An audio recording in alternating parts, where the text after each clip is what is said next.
ॐ सवेदैतत् परमं ब्रह्मधाम यत्र विश्वं निहितं भाति शुभ्रम् उपासते पुरुषं ये च कामास्ते सुक्रमेतत् अतिवर्तन्ते धीराः कामान्यः कामयते मन्यमानः स्वकामाभिर्जायते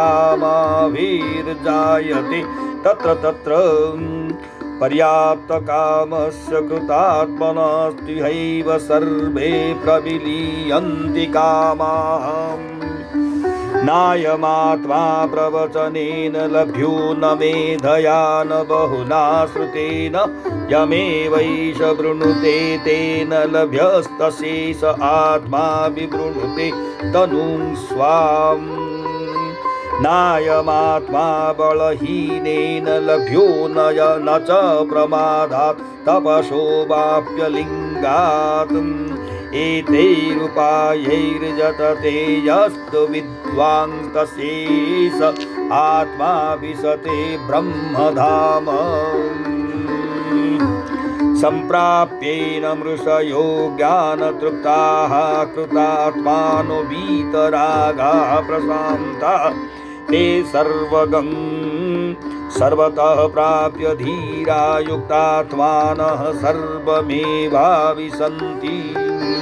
वेदान्त विज्ञान सुनिश्चितार्थाः संन्यासयोगात् यतयः शुद्धसत्त्वाः ते ब्रह्मलोकेषु परान्तकाले परामृताः परिमुच्यन्ति सर्वे गताः कलाः पञ्चदश प्रतिष्ठा देवाश्च सर्वे प्रतिदेवतासु कर्माणि विज्ञानमयश्च आत्मा परे व्यये सर्व एकीभवन्ति यथा नद्यः छन्दमानाः समुद्रे स्तङ्गच्छन्ति नामरूपे विहाय तथा विद्वान् नामरूपाद् विमुक्तः परात् परं पुरुषमुपैति दिव्यम् नायो ह वै तत् परमं ब्रह्म वेद ब्रह्मैव भवति नास्या ब्रह्मवित्कुले भवति तरति शोकं तरति पाप्मानं गुहाग्रन्थिभ्यो विमुक्तो मृतो भवति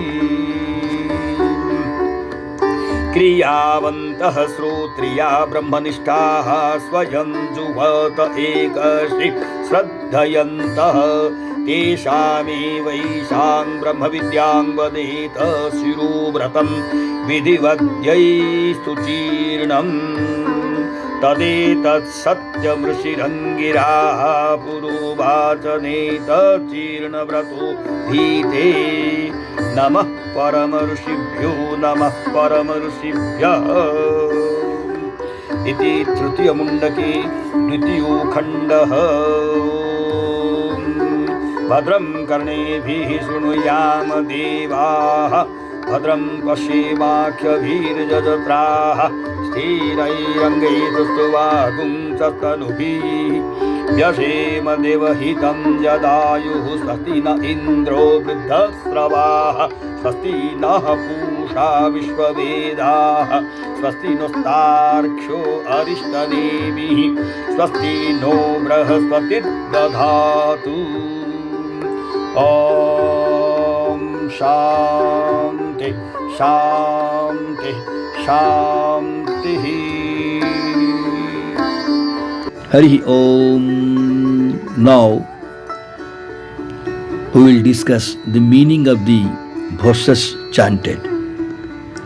He knows this Supreme Brahman, the place where all this universe rests and which shines brightly. The wise who, free from desires, worship that person, transcend this seed, are not born again.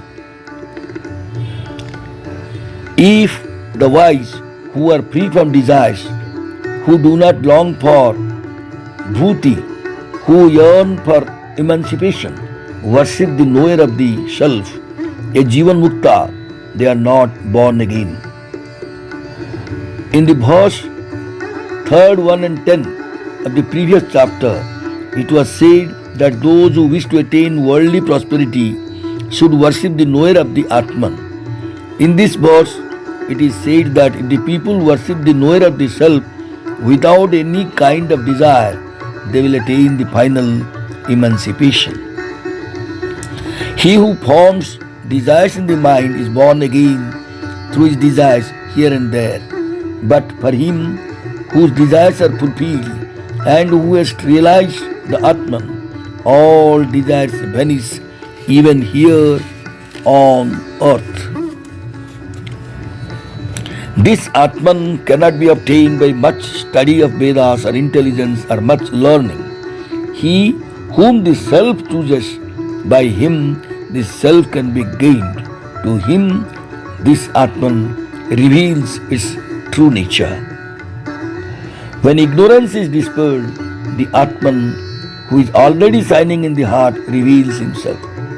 Moksha is not a thing to be achieved.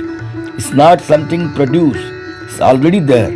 One has to know the Brahman by dispelling ignorance as his own innermost self. Brahman is not a thing to be brought from some place. He is the life of life. He ever dwells in the heart of all beings. He is the soul of all beings. The only effort is to remove the veil of ignorance.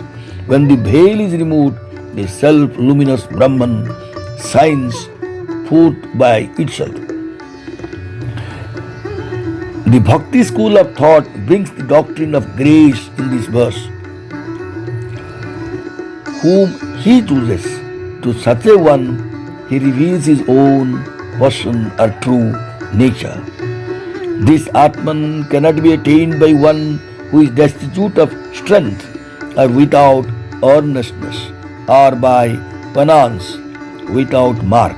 But if a wise man strives after it by those means, then his self enters into Brahman. When the sages have attained the Atman, they become satisfied with their knowledge, their purpose is fulfilled, they become free from desire and they are tranquil. Having attained the all-pervading Atman on all sides and devoted to the self, they enter into everything. Having without doubt well ascertained the import of the knowledge of Vedanta and having purified their minds by the yoga of renunciation, all anchorites attain the world of Brahman and at the time of death become fully liberated.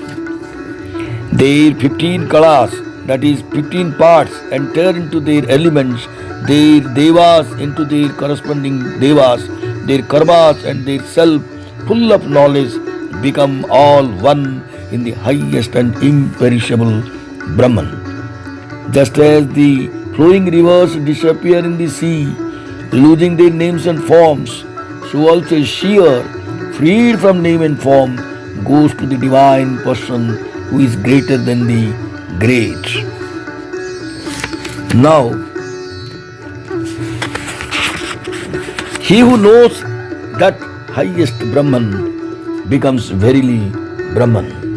In this line, no one who doesn't know Brahman will be born. He overcomes grief, good and evil, and being freed from the fetters of the heart becomes immortal.